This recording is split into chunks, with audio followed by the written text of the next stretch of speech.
Buenas tardes, el día de hoy les estaremos hablando de la sentencia C-638 del 2009. Nuestro grupo está conformado por Leslie Cepeda, Carol Alfonso, Tatiana Bogotá, Charik Ramos y quien les habla Mariana Camelo. En nuestro contenido encontrarán identificación de las partes, problema jurídico, fundamentos de hecho, fundamentos de derecho, el marco legal en el que encontraremos normas nacionales e internacionales, el objeto del fallo y las exposiciones de los motivos del fallo y de los salvamentos de voto. Bueno, yo les estaré hablando de la identificación de las partes en esta sentencia.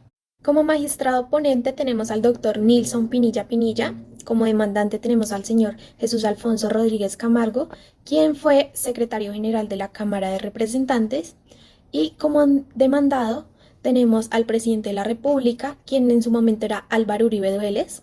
Tenemos al presidente del Congreso, tenemos al Ministerio de Comercio, Industria y Turismo, quien es Oscar Rueda García, el Ministerio de Interior y de Justicia, quien es Carlos Holguín Sardí, y el Ministerio de Relaciones Exteriores, quien es Fernando Araujo Perdomo.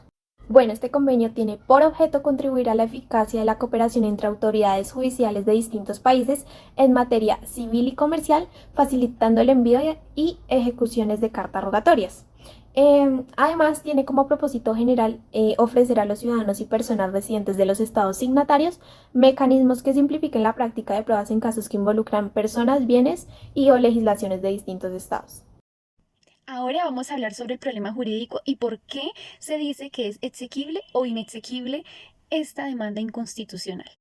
Nuestro problema jurídico ¿es exequible o inexequible la ley 1282 del 2009 según las exigencias constitucionales existentes en la relación con un proyecto de ley de este tipo? Pues según el Ministerio de Relaciones Exteriores, el convenio cuya aprobación se formaliza con la ley 1282 del 2009 fue suscrito sin la participación del Estado colombiano, razón por la cual procedería a la adhesión a este. Conformidad con el artículo 38 y siguientes, y según también el Convenio de Viena sobre los derechos y los tratados. Este tuvo que pasar por varios filtros para ser aprobada. No fue uno solo. Primero fue la del presidente de la República. El segundo fue por el Congreso de la República, la Comisión Primera y la Comisión Segunda Constitucional del Senado. Este trámite también estuvo ante la plenaria del Senado de la República y ante la segunda comisión de la Cámara de Representantes y la plenaria de la Cámara de Representantes. Este proyecto, según lo dicho anteriormente, fue cumplido satisfactoriamente, cumpliendo todas las necesidades constitucionales para ser aprobado un tratado o un convenio internacional. Bueno, ahora les hablaré sobre los fundamentos de hecho y de derecho.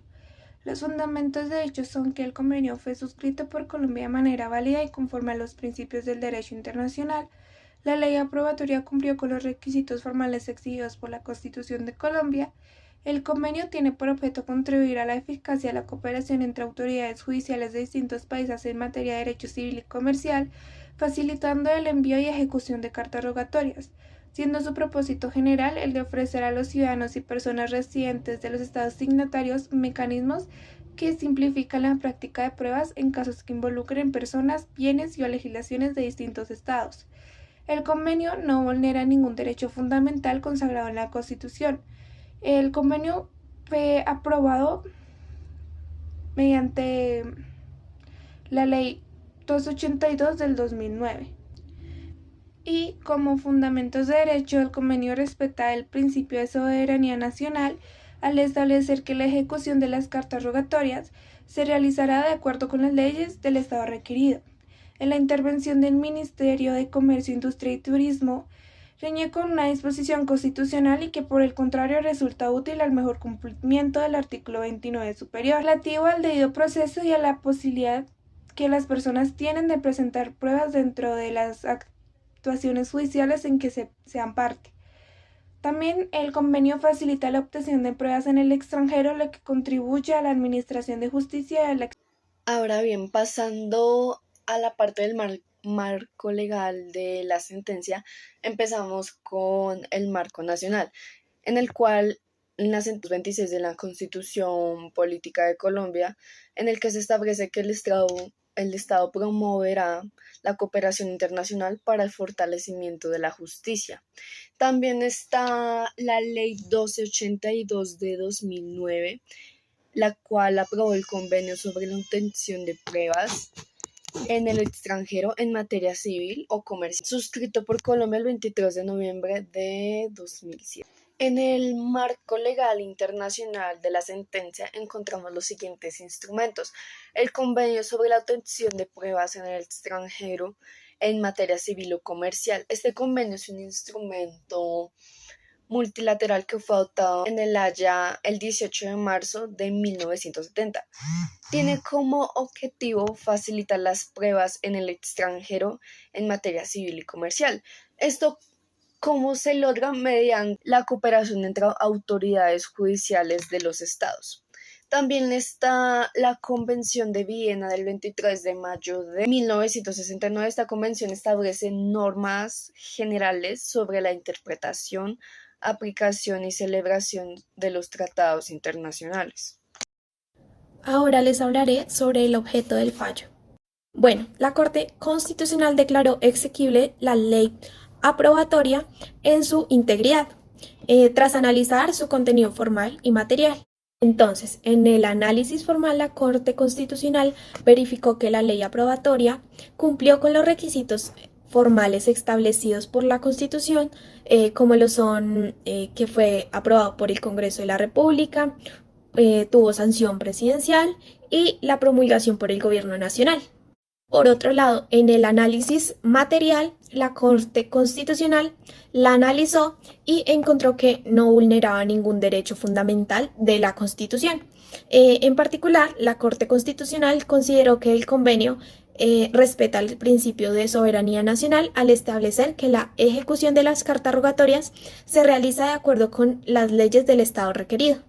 Bueno, digamos que para sintetizar un poco más el objeto del fallo, debemos que tener en cuenta las intervenciones que hubo.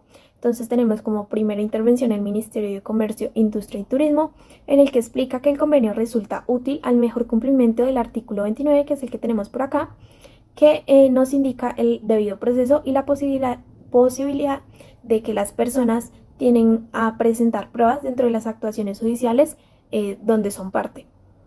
Como segunda intervención tenemos al Ministerio de Relaciones Exteriores, en el que nos habla sobre la exequibilidad del convenio en los artículos 9, 26 y 27 de la Constitución Política, y resalta la posibilidad de que este mecanismo favorezca el derecho de todas las naciones y en especial de los residentes en el exterior al acceder a la administración de justicia. Otra intervención a tener en cuenta es la del Ministerio de Relaciones Exteriores, donde añade que este convenio resulta acorde con las normas constitucionales en los artículos 228 y 229 de la Constitución. También debemos que tener en cuenta la intercompetencia de la Corte Constitucional en el artículo 241, numeral 10 de la Constitución Política, que corresponde al examen de constitucionalidad de los tratados internacionales y de las leyes aprobatorias de los mismos. Además, el presidente de la República impartió su aprobación ejecutiva y ordenó someterlo a consideración del Congreso de la República conforme a lo previsto en el artículo 150, numeral 16. En síntesis, esta sentencia se demanda por inconstitucionalidad en la ley, ya que creen que van en contra del ordenamiento jurídico de Colombia. Bueno, ahora les vamos a hablar de los motivos del fallo y de los salvamentos de voto. Los motivos del fallo. La Corte Constitucional considera que la ley aprobatoria era exequible por dos razones. La primera es respecto al principio de la soberanía nacional. La Corte Constitucional considera que este convenio respeta el principio de soberanía nacional al establecer que la ejecución de las cartas rogatorias se realiza de acuerdo con las leyes del Estado requerido. Sobre todo, la Corte consideró que el convenio no impone al Estado requerido la obtención de pruebas que no estén contempladas en la legislación interna. El segundo motivo del fallo es respecto a los derechos fundamentales. La Corte Constitucional consideró que el convenio protege los derechos fundamentales de las personas al establecer que las pruebas obtenidas en el extranjero deberán respetar los derechos humanos y las garantías procesales. También la Corte mencionó que el convenio establece que las pruebas obtenidas en el extranjero no podrán ser utilizadas si su obtención fue en contra de los derechos humanos o las garantías procesales. Ahora vamos con los salvamentos de voto. El primero es el magistrado Mauricio González Cuervo, quien consideró que la ley aprobatoria era inexequible por vulnerar los principios de la soberanía nacional. El magistrado González argumentó que el convenio otorga a las autoridades judiciales colombianas la facultad que no tienen las autoridades judiciales extranjeras al permitirle solicitar pruebas a las autoridades judiciales extranjeras sin la autorización del Estado requerido. El segundo salvamento de voto es de la magistrada Marta Victoria Sáenz Caballero, quien consideró que la ley aprobatoria era inexequible por vulnerar los derechos fundamentales de la persona. La magistrada Sáenz argumentó que el convenio no garantiza suficientemente la protección de los derechos fundamentales de las personas al permitir que las pruebas obtenidas en el extranjero sean utilizadas incluso si la obtención fue contraria a los derechos humanos o las garantías procesales. Y por último, el salvamento de voto del magistrado Alberto Rojas Ríos, quien consideró que la ley era totalmente inconstitucional, ya que viola los artículos 1, 2, 13, 29 y 229 de la Constitución Política de Colombia. En particular, el magistrado Rojas Ríos cuestiona los siguientes aspectos de la Ley 1282 del 2009. La primera es la exigencia de que las pruebas solicitadas sean necesarias para el proceso, ya que esta exigencia es demasiado amplia y podría ser interpretada de manera arbitraria, lo que podría afectar el derecho al acceso de la justicia. La segunda es la posibilidad de que el juez ordene la obtención de pruebas por medios coercitivos sin que exista una previa autorización judicial, ya que esto vulnera el derecho a la intimidad y a la libertad personal. Y por último, la falta de garantías para la protección de los derechos fundamentales de las personas que son objeto de prueba solicitadas en el extranjero, como el derecho a la defensa, el derecho a la inviolabilidad del domicilio.